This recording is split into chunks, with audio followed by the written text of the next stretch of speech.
నమస్తే welcome to our channel. త్వరలోనే తెలంగాణలో పోటీ చేస్తామంటూ ఇటీవల జనసేనాని పవన్ కళ్యాణ్ ప్రకటించిన సంగతి తెలిసిందే. మరి దీనిపైన ప్రకాష్ రాజు స్పందించినటువంటి తీరు కానివ్వండి, దానికి బండ్ల గణేష్ ఇచ్చినటువంటి కౌంటర్ ని కానివ్వండి, ఎలా చూడాలి తెలుసుకునే ప్రయత్నం చేద్దాం. దీనిపైన చర్చించడానికి మనతో పాటుగా ఉన్నారు టీడీపీ రాష్ట్ర అధికార ప్రతినిధి అప్పసాని రాజేష్ గారు. నమస్తే సార్. సనాతన ధర్మం విషయంలో కూడా అటు ప్రకాష్ రాజుకి పవన్ కళ్యాణ్కి ట్వీట్ల రూపంలో మాటల యుద్ధం జరిగిన సంగతి తెలిసింది సార్. మళ్ళీ ఇప్పుడు కూడా తెలంగాణలో నేను ఎంట్రీ ఇస్తున్నాను, త్వరలోనే పోటీ చేస్తున్నానని పవన్ కళ్యాణ్ ప్రకటించినప్పటి నుంచి ప్రకాష్ రాజ్ ఒక ట్వీట్ వేశారు. ఎలా వస్తున్నారు, ఉత్తుత్తిగా వస్తున్నారా, పొత్తులతో వస్తున్నారా, జస్ట్ ఆస్కింగ్ అంటూ ఆయన చేసినటువంటి ట్వీట్. దానికి బండ్ల గణేష్ ఇచ్చినటువంటి కౌంటర్, ప్రతిదానికి అసలు నువ్వెవరు, తెలుగోడువా, తమిళోడువా, కన్నడివా, ప్రతి దాంట్లో ఎందుకు దూరుతున్నావు అంటూ ఆయన చేసినటువంటి కామెంట్స్ ఎలా చూడాలంటారు ఈ అంశాన్ని మొత్తాన్ని? ఇక్కడ ప్రకాష్ రాజు క్యారెక్టర్ ఆర్టిస్ట్ పరంగా one of the best actor. చాలా సినిమాల్లో అతనికి దక్కిన ఏ పాత్రలోనైనా సరే పరకాయ ప్రవేశం చేయగలిగి పాత్రని మెప్పించగలిగే నటుడు. అదే సందర్భంలో అతను బాగా చదువుకున్నాడు, సామాజిక స్పృహ కలిగినాడు, సమాజంలో ఉన్న వివిధ అంశాల పట్ల ప్రభుత్వాన్ని ప్రశ్నిస్తూ ఉంటాడు. అలా ప్రశ్నించే క్రమంలో అన్బయాస్డ్గా ప్రశ్నించగలిగితే అసలు సమస్య లేదు. కానీ పక్షపాత ధోరణితో కొందరినే ప్రశ్నిస్తా, కొందరి దగ్గర మౌన ప్రేక్షక పాత్ర వహిస్తా అంటే సహజంగానే నువ్వు కొందరిని సెలెక్టివ్గా ప్రశ్నిస్తున్నప్పుడు మరి డెఫినెట్గా నీ ఇంటెగ్రిటీ కూడా అప్పుడు ప్రశ్నార్థకంగా మారుద్ది. ఇప్పుడు ఇదే ప్రకాష్ రాజు గతంలో చూసాం మనం, మూవీ ఆర్టిస్ట్ అసోసియేషన్ ఎన్నికలు జరిగిన సందర్భంగా తాను ప్రాతినిధ్యం వహించే సినిమా రంగంలో, ముఖ్యంగా నటుడు తను, ఆ సినిమా రంగంలో మూవీ ఆర్టిస్ట్ అసోసియేషన్లో నమోదై ఉన్న నటుల మధ్య జరిగిన ఎన్నికల్లోనే నువ్వు ఓడిపోయావు. ఎవరి చేతిలో ఓడిపోయావు? నువ్వు నటించిన సినిమాల్లో 10వ వంతు కూడా నటించని మంచు విష్ణు చేతిలో ఓడిపోయావు. నటుడిగా నీ మైలురాళ్ళు చాలా ఉన్నాయి. నువ్వు నటించినన్ని భాషల్లో విష్ణు నటించలా, నువ్వు నటించినంతటి వైవిధ్యమైన పాత్రలో విష్ణు నటించలా.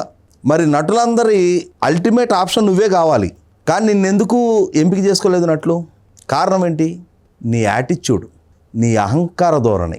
నువ్వు కొందరి దగ్గర ఒక రకంగా, ఇంకొందరి దగ్గర నువ్వు ప్రదర్శించే నీ విపరీతపు ధోరణి కారణంగానే నిన్ను, నీ కేటగిరీ ఆర్టిస్టులు కూడా నిన్ను పరిగణలోకి తీసుకోవాలి. నువ్వు ఈరోజు రాష్ట్ర రాజకీయాల గురించి, దేశ రాజకీయాల గురించి చాలా ప్రశ్నలు లేవనెత్తుతుంటావు. ఈ లేవనెత్తే క్రమంలో మరి ఈ మధ్యకాలంలో ప్రొఫెసర్ నాగేశ్వర్ అండ్ పవన్ కళ్యాణ్ గారి మధ్య చెలరేగిన వివాద నేపథ్యంలో పవన్ కళ్యాణ్ గారిని పదే పదే ప్రశ్నిస్తున్నావు. వివాదం రాజేసింది పవన్ కళ్యాణ్ గారు కాదు, వివాదాన్ని రాజేసింది నాగేశ్వర్. ఒక అసంబద్ధమైన అవగాహన రాహిత్యపు ప్రకటన నేనే చేశాను, సరైన విషయ పరిజ్ఞానం లేకుండా క్రాస్ చెక్ చేసుకోకుండా నేనే చేశాను, నా స్టేట్మెంట్ నేను విత్డ్రా చేసుకుంటున్నానని ప్రకటించింది నాగేశ్వర్. అంటే ప్రకటన చేయటం ఆయన ఇష్టమే. చేసిన తర్వాత ఆ ప్రకటన పట్ల విభేదించిన కొందరు జనసేన కార్యకర్తలు వాళ్ళ నాయకుడి వ్యక్తిత్వాన్ని ఇతను కించపరిచిన నేపథ్యంలో అలయన్స్ పార్ట్నర్లుగా ప్రభుత్వంలో కొనసాగుతూ ఉన్న చంద్రబాబు నాయుడు గారు, పవన్ కళ్యాణ్ గారు, భారతీయ జనతా పార్టీ మధ్య అభిప్రాయ భేదాలు రప్పించాలి అని చెప్పని నాగేశ్వర్ ఒక హిడెన్ ఎజెండాతో చేసిన ప్రయత్నం నేపథ్యంలో జనసేన శ్రేణులు ఘాటుగా స్పందించారు. నాగేశ్వర్ని ఒక్క మాట అనలేదే ప్రకాష్ రాజు. పవన్ కళ్యాణ్ గారిని తప్పడుతున్నాడు. పవన్ కళ్యాణ్ గారు ఏమి నాగేశ్వర్ని బూతులు తిట్లా. పవన్ కళ్యాణ్ గారు నాగేశ్వర్ వ్యాఖ్యల పట్ల అభ్యంతరం వ్యక్తం చేశారు. మరి తాను చేసిన వ్యాఖ్యలు లోపభూయిష్టమైనని చెప్పని తానే భావించి వ్యాఖ్యలు ఉపసంహరించుకున్నాడు కదా. ఇదే క్రమంలో పవన్ కళ్యాణ్ గారు తెలంగాణలో పోటీ చేస్తానని చెప్పని మొన్న ఒక స్టేట్మెంట్ ఇచ్చారు. దానికి మీరు వస్తానంటే మేము వద్దంటామా? నువ్వెవరు వద్దంటానికి, రమ్మంటానికి? నీ కంట్రిబ్యూషన్ ఏంటి? తెలంగాణ పౌర సమాజంలో పవన్ కళ్యాణ్ గారి ప్రాతినిధ్యం ఉండాలా వద్దా అనేది నిర్ణయించేది పౌర సమాజం, ప్రజలు. నీ అనుమతి కావాలా? నీకు టోల్ చెల్లించో, నీ గేట్ పాస్ తీసుకోనో పవన్ కళ్యాణ్ గారు తెలంగాణలో అడుగు పెట్టాలా? ఒంటరిగా వస్తున్నారా, పొత్తులతో వస్తున్నారో చెప్పాలంట. అసలు నువ్వెవరు ఆ ప్రశ్న లేవనెత్తడానికి? అంటే పవన్ కళ్యాణ్ గారి దగ్గరికి వచ్చేటప్పటికే పొత్తులా ఒంటరితనం అనే ప్రశ్న వస్తుందా? ఇవాళ తెలంగాణ సమాజంలో ఉన్న పార్టీల్లో అసలు పొత్తులు పెట్టుకొని పార్టీ ఏది? ఒకనాడు టీఆర్ఎస్ పార్టీ సిపిఐ సిపిఎంలతో కలిసి పోటీ చేసింది. మొన్నటి ఎన్నికల్లో కాంగ్రెస్ పార్టీ సిపిఐతో కలిపి పోటీ చేసింది. భారతీయ జనతా పార్టీ ఒకనాడు తెలుగుదేశంతో జనసేనతో కలిసి పోటీ చేసింది. సిపిఎం పార్టీ వైసీపీతో కలిపి ఖమ్మంలో పోటీ చేసింది. ఆ పార్టీలకి ఎవరికి లేని ఈ పొత్తుల ప్రస్తావన, ఆ పార్టీల్లో ఎవరిని ప్రశ్నించిన ప్రకాష్ రాజు పవన్ కళ్యాణ్ గారిని మాత్రమే పొత్తుల గురించి ఎందుకు ప్రశ్నిస్తున్నాడు? ఇవాళ తెలుగుదేశం పార్టీ క్రియాశీలకంగా లేదు. గతంలో తెలుగుదేశం పార్టీ క్రియాశీలకంగా ఉన్న రోజుల్లో కూడా టీఆర్ఎస్తో పొత్తు పెట్టుకుంది, బీజేపీతో పొత్తు పెట్టుకుంది, కమ్యూనిస్టులతో పొత్తు పెట్టుకుంది, 2018 ఎన్నికల్లో కాంగ్రెస్తో కూడా పొత్తు పెట్టుకుంది. అన్ని పార్టీలు అప్పటి పరిస్థితులు పరిణామాలు బట్టి వాళ్ళకి అనుకూలమైన పార్టీలతో పొత్తులు పెట్టుకున్నప్పుడు, రాజశేఖర రెడ్డి గారి హయాంలో కాంగ్రెస్ పార్టీ కూడా ఓ పక్క టీఆర్ఎస్తో రెండో పక్క కమ్యూనిస్ట్ పార్టీతో కలిపి పొత్తులో పోటీ చేసినప్పుడు అప్పుడెప్పుడూ అభ్యంతరం వ్యక్తం చేయని ప్రకాష్ రాజ్ ఇప్పుడు పవన్ కళ్యాణ్ గారు వస్తున్నారు అనగానే ఆయన ప్రకాష్ రాజు దగ్గర తన శల్య పరీక్ష, శీల పరీక్ష చేసుకొని ఆయన రాజకీయ రంగ ప్రవేశం చేయాలా? అసలు నువ్వెవరు? Who the hell are you? నీ కంట్రిబ్యూషన్ ఏంటి?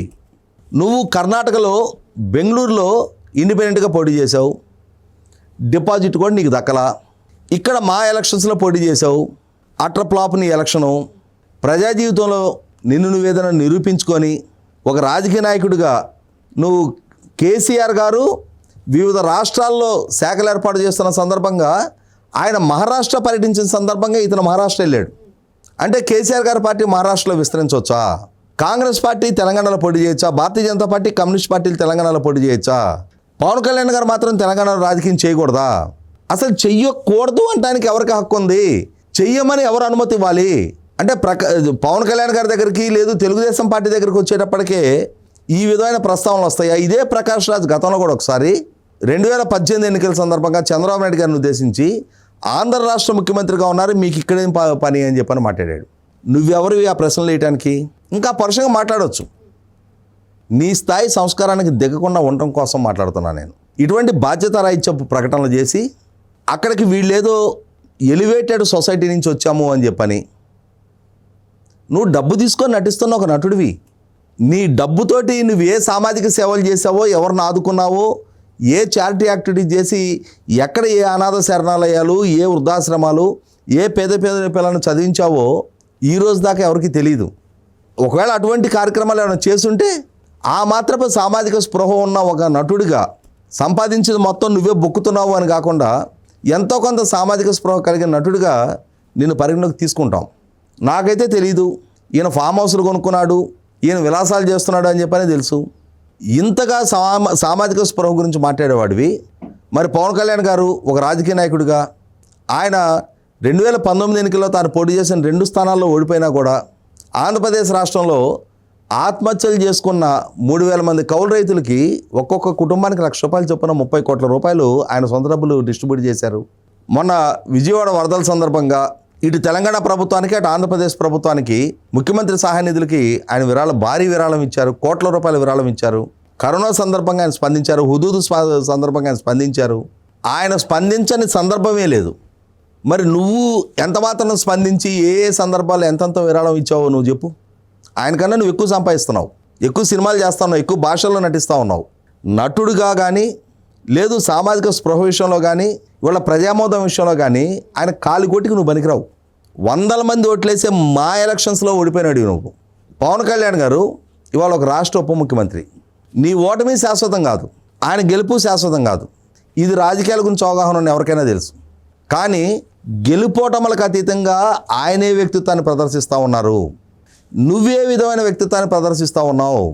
ఎవరో మెహర్బానీ కోసం, ఇంకెవరి దగ్గర మెప్పు పొందడం కోసం ఇవాళ పవన్ కళ్యాణ్ గారిని టార్గెట్గా చేసుకొని ఆయన్ని టార్గెట్ చేయడం ద్వారా నాలాంటి వాళ్ళు ఆయన అభిమానులు నిన్ను విమర్శిస్తారు కాబట్టి కొన్నాళ్ళు నువ్వు లైమ్లైట్లో ఉండొచ్చు అని చెప్పనే ఒక సంకుచితపు ఆలోచనతో చేస్తున్న విమర్శలు ఇవి.